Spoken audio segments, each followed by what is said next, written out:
America के वज़ीर दिफा पीट हेगसेट ने उन खबरों को गलत करार दिया जिनमें कहा गया कि ईरान के साथ जंग की वजह से अमरीकी असलहा कम हो गया है।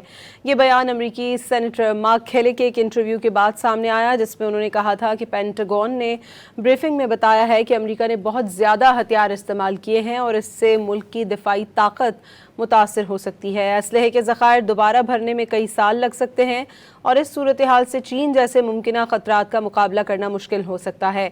इसके जवाब में पीट हेगसेट ने सोशल मीडिया प्लेटफॉर्म एक्स पर कहा कि मार्क खेले गलत मालूमात फैला रहे हैं। अमेरिका के वज़ीर दिफा पीट हेगसेट ने उन खबरों को गलत करार दिया जिनमें कहा गया कि ईरान के साथ जंग की वजह से अमरीकी असलहा कम हो गया है।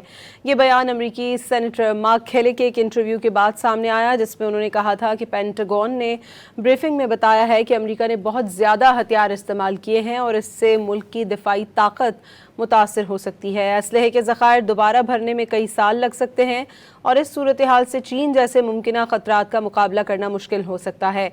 इसके जवाब में पीट हेगसेट ने सोशल मीडिया प्लेटफॉर्म एक्स पर कहा कि मार्क खेले गलत मालूमात फैला रहे हैं। अमेरिका के वज़ीर दिफा पीट हेगसेट ने उन खबरों को गलत करार दिया जिनमें कहा गया कि ईरान के साथ जंग की वजह से अमरीकी असलहा कम हो गया है।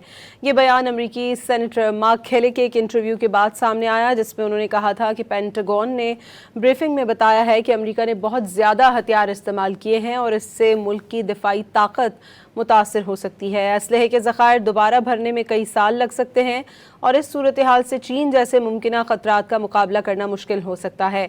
इसके जवाब में पीट हेगसेट ने सोशल मीडिया प्लेटफॉर्म एक्स पर कहा कि मार्क खेले गलत मालूमात फैला रहे हैं।